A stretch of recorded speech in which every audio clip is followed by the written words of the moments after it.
Welcome to the Lindsay and Tony podcast, where we talk about spirituality, business, and life experiences. In this podcast, we're bringing our private conversations to you. We believe that it's through discussion, action, and reflection that true change occurs.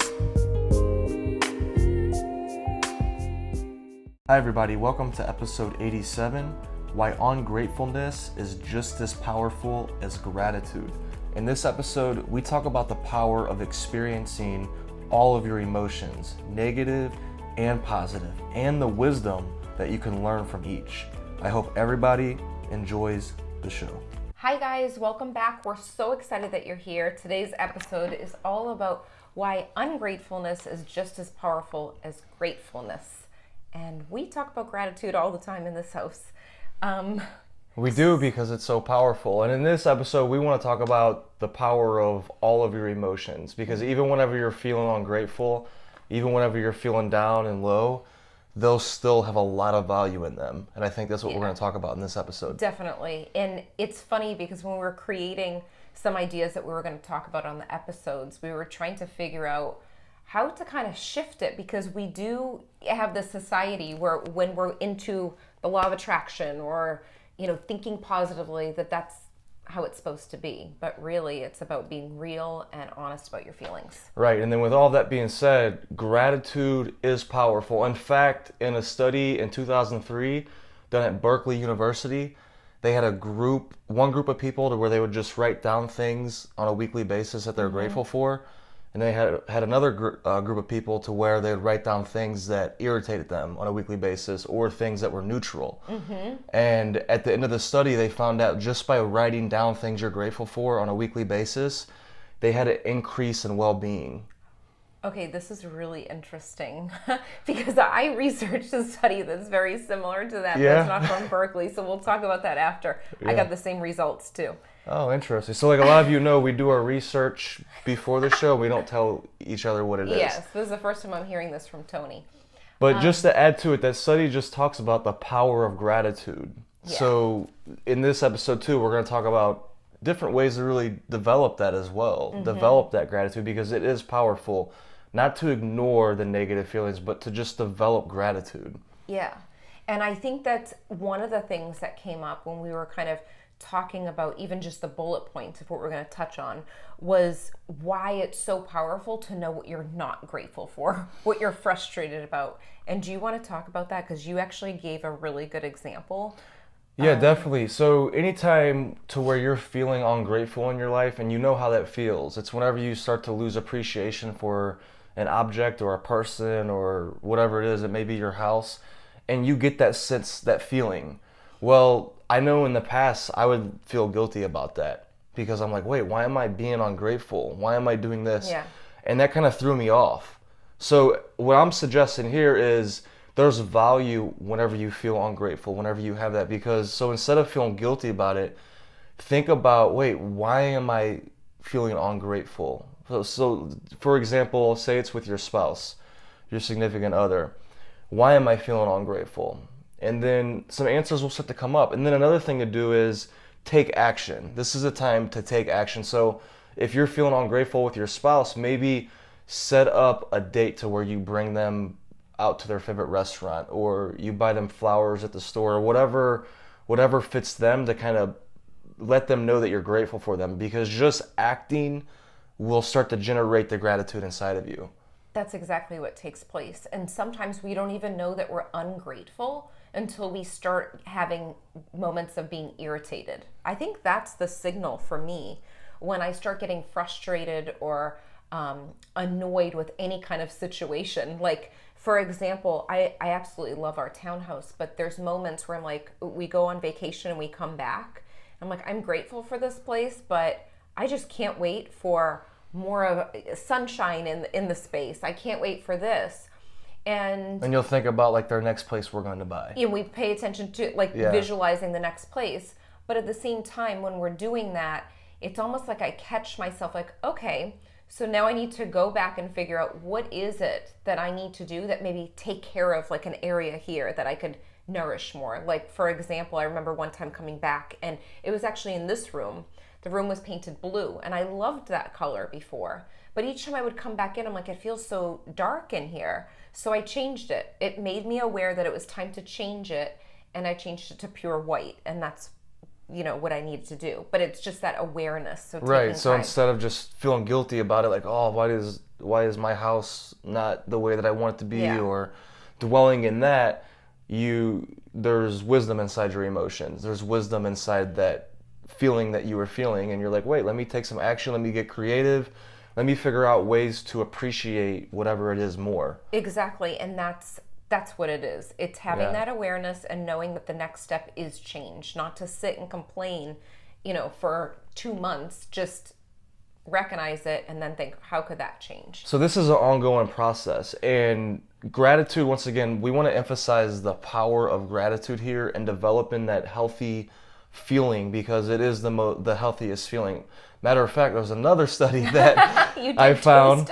Yeah, there's another study that I pull up one manipulative that I wanted to share with them. There's another study that I found to where it talks about how gratitude can heal trauma, and it was with Vietnam veterans, and they found that Vietnam veterans who are more grateful, who spend more time in gratitude, and they did a series of tests to figure this out, but they found that the ones that were more grateful and that had a more grateful attitude, they had lower levels of PTSD. Ooh, that's a really interesting study right there. So PTSD, it is very interesting. PTSD, you could have that with any kind of traumatic experience. So understand that whatever trauma you're going through, whatever trauma you went through, developing these feelings of gratitude and really to where it's authentic and true, it actually can heal the trauma.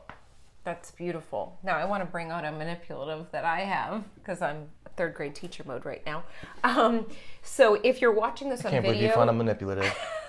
If you're watching this on video, hopefully they can see this. This is actually a crystal bowl box. That's where it came. A little singing bowl came in here. But you can get a box or a vase or whatever you want to do. Just create a space where you can actually put pieces of paper inside and write down the things that you're grateful for. And if there's ever a point where you're having one of those days where you just want to appreciate more things, you just pull out the piece of paper, you read your little message, and go on your day. But I think it's important, like you said in that study at the beginning, to write things that you're grateful for on a piece of paper too. And that means to be aware of the things that you're ungrateful for, because that's going to shift and it's going to morph into something new to be grateful for. Absolutely. I do want to talk about a study that I found too, and it was 192 participants, and they were in 3 different conditions. So one of the groups were people that were reflecting on experiences that actually really made them think of experiences that they were grateful for. So that was one group. And then number 2, the second group were people that looked at experiences that were complete hassles in their life, like things that they were really like frustrated and it was more work. And then number 3, the other group of people, the third group, would just recall events, and that's it. There was no really charge to it. What they found was after they had to actually submit information, so weekly reports about how they were doing. And they found that the group that was the gratitude group that focused on reflection of gratitude experiences that created gratitude, they actually noticed fewer physical illnesses, and they spent more time exercising. Those people actually spent more time exercising. I think I read that research article. Did you? Yeah. And then in overall in the evaluations, their whole well-being was just more positive all around, and they started to get more hopeful and optimistic of the weeks ahead. So that was the group that actually focused on being more optimistic for their weeks ahead, because they took the time to reflect on moments of gratitude in their life. So it's powerful. So if you're having trouble exercising, gratitude will help you exercise. Yeah, it changes your vibe. And it makes sense. This is all stuff that resonates with you.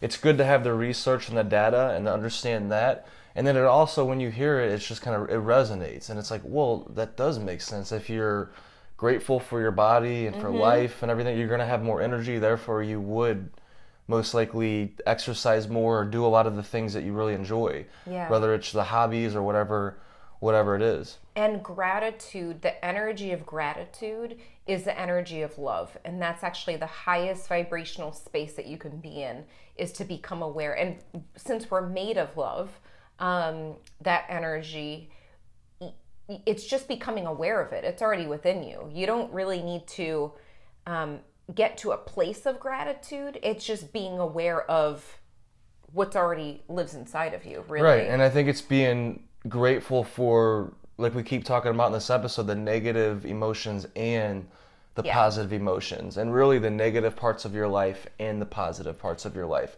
I think when we start to look at both of those aspects, that's when it starts to be like an authentic gratitude. At least that's what's happened in my life. Definitely, because if you're trying to think of things that you're grateful for and there's no emotional charge to it, you're like, I'm grateful for my dog, but you're not, you're just listing it just to do it. It is a totally different feeling. Yeah. And it could be because maybe you're not acknowledging the negative side of whatever's happening in your life, and you're trying to force this gratitude. Well, I'm grateful for my dog, I'm grateful for this. But yet this other thing that you're not acknowledging is stopping the full energy that could really happen if you would just go through the negative and positive emotions authentically, if that makes sense. Yeah, it makes complete sense. And I think for a while in 2007, when I first started to get into The Secret, I was so focused on being positive because I thought that that's what you were supposed to do. But in reality, that's like the complete opposite. Like, yes, it's nice to be positive, but it's actually more powerful to just be in reality and think, okay, this is how I'm feeling. Like, I'm not feeling grateful for this. I'm feeling agitated with life. And that's the step in the next action of where I need to go next. So it's almost like a little signpost, an indicator on where do I go next in life when I'm feeling this feeling of frustration that's living in my body. Like, I need to go and tune into that feeling. Absolutely. And if you're wanting, were you going to say something? Nope.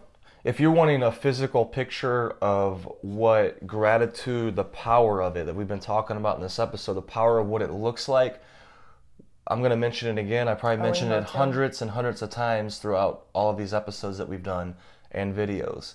And in my class, in my time as a teacher, I keep bringing this guy up over and over because his work is so powerful. And it's Dr. Emoto. Yeah. His water study. His book is called The Messages in Water. The Hidden Messages Or The Hidden Messages in Water. So read that book. If you have not read that book, watch his videos, look them up, and you will see at the cellular level to where when the emotion of gratitude is experienced inside of a human, it transforms water at the molecule, at the cellular level. And you could see a picture of it to where it looks like a beautiful snowflake-like structure, compared to the opposite when somebody's focusing on negative, and they're just living their life like that. When that emotion is evoked, you have a crystallized water cell that looks all dysfunctional looking. So it's pretty profound, and it's right in your face. There's no way to look past it. There's nothing that you can, like, it's right there. And when I was teaching third grade, there's actually a printable book for kids online too. You could just print it out. I printed it out for the kids and laminated it. So when they were in the cool down corner, I called it the cool down corner, where they could listen to a song like Enya or something relaxing. They could choose their song, put on the headphones, and they can read that book just to kind of relax them and make them aware of, their emotions and different things like that. But I noticed it had a huge effect even on the kids. Like, they were so excited about hearing about that. And some people even use apples too. And you can use an apple and speak to the apple, one apple, maybe speak ungrateful words, and then the other apple is speaking gratitude. And you can see how the form of gratitude that you send to the apple actually creates it to stay longer. Yeah, stay stronger, build, grow, all the things that we want to do as humans. Exactly. But I think that it's something to be aware of, but also just know that there's nothing wrong with speaking in a way that's not positive too. So yes, I think definitely. we have to keep on bringing that up. Definitely. So let's see. Did we miss anything? I don't think we missed anything. No, I think. But just to sum it all up, just figure out ways to tap into your emotions authentically, what you're truly feeling. whether they're negative or positive, and ask yourself questions. I think questions are so powerful to where if you ask yourself a question, your soul will start to give you all the answers if you give enough space and if you're in that, if you get skilled at this. I think if we become skillful, if you have somebody who's a coach who's coaching you or a teacher, they're really good because they ask really valuable questions. You're your own best coach, so you want to get really good at asking valuable questions. Why am I feeling like this? What is the root of this? And get down to the root, and then start to cultivate a positive outlook on life to where people that have positive outlooks on life generally, and people that have negative outlooks on life generally. Which one do you want to be more like? And there's ways to go towards the positive side. And once again, this is not about ignoring all of the negatives. This is just about cultivating this mindset, this space that you're living from. Yeah. And I think you could do that through music, through writing down things you're grateful for, through drawing pictures of it, through whatever your creative channels are. This is one way we do it, is through teaching and sharing our message. Yeah, this is definitely a passion for us. We're always going to be teachers. And I think that one of the big things that can come up too when you're focusing in on your feelings is just, if you have to ask out loud and write it down, that could be easier to separate your thoughts. So you can say, why am I feeling this way? And then you write down the answer. Then you say something else out loud, and then you write down the answer. And you could even record your voice doing this too, or you could just speak out loud. But it is asking the questions. I think that's really important. We hope that you enjoyed this episode. Share with us if there's anything new you learned or anything that you thought about in your life that maybe you're ungrateful for, and you know that, okay, it's time to take action. This is my little signpost to go to that next level. So we hope you enjoyed this episode. We hope you enjoyed this episode as much as we did. If you liked it, leave a 5-star review on iTunes, and remember, subscribe to our YouTube channel too. If you can think of anyone else that would love this episode, share it with them right now on social media or email. And remember, getting results is a process of learning, applying, and reflecting. Stay consistent and continue to grow every day.